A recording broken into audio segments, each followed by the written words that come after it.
What's going on, guys? Welcome back to the channel. I'm Chris, this is 4K Motoring, and as you guys that have been watching the channel already know, I'm a big fan of the Ducati Multistrada platform. I've owned two of them, a 2015 1200 DVT Multistrada and this 2022 V4 Multistrada. I've been very excited to see all the different iterations Ducati's released, and if you guys have been on their social media, you guys have seen that they have just released the flagship version of this V4 Multistrada, which is the Grand Touring model.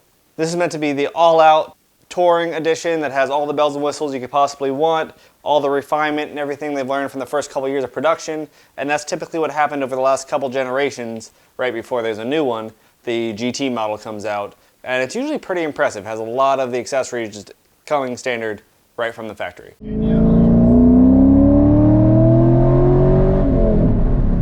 For those of you that have seen this introduction, you may be a little bit confused on what they've chosen to do to this bike to call it the GT model, the Grand Touring model.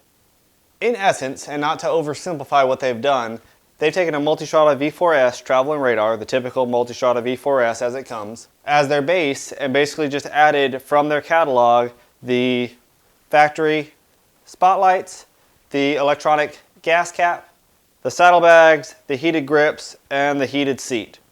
Those are the big things that they mentioned. They mentioned there's a new ventilated smartphone case. That's actually available to all Multistrada V4 owners. If you have a Multistrada V4, Ducati will give you a new one of these center phone mounts that's now ventilated to allow your phone to hopefully not overheat.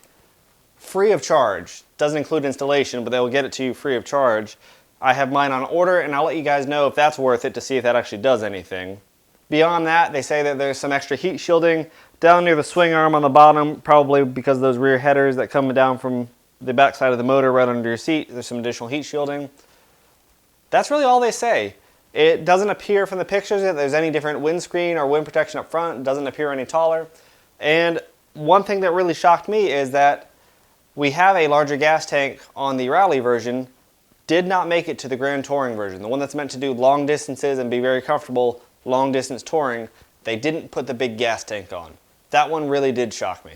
Another one of their choices, and this has been pretty consistent through all the generations of Multistrada where they've done a GT version, they've all done this dark gray black livery over it. And for a bike that's, at least in my opinion, for a bike that's meant to be on the road in traffic most of its life, a bike that blends in with traffic seems like a very, very bad idea. Something brighter, something that's not the same color as the road probably would be ideal for this purpose. You guys let me know what you think.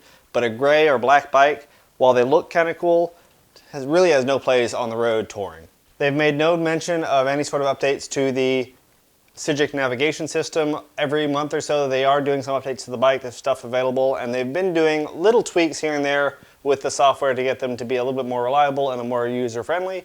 And at least up to this point, this system is a whole lot better than when I bought the bike. They've made some great strides and some great improvements to get us where we are right now, and I'm very thankful for that, but it's still not as easy or as simple as most wireless Android Auto or Apple CarPlay units, so they've still got some ways to go without a doubt. The only feature that I can tell that I'm really missing, the only accessory, Ducati factory accessory that I'm missing, is the TPMS sensors.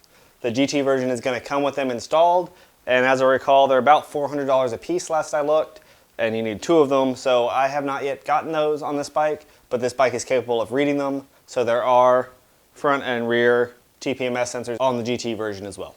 Guys, I don't have a lot else to say about the GT version. As you know, I take trips down to Texas every year on this. I've done iron butts on this.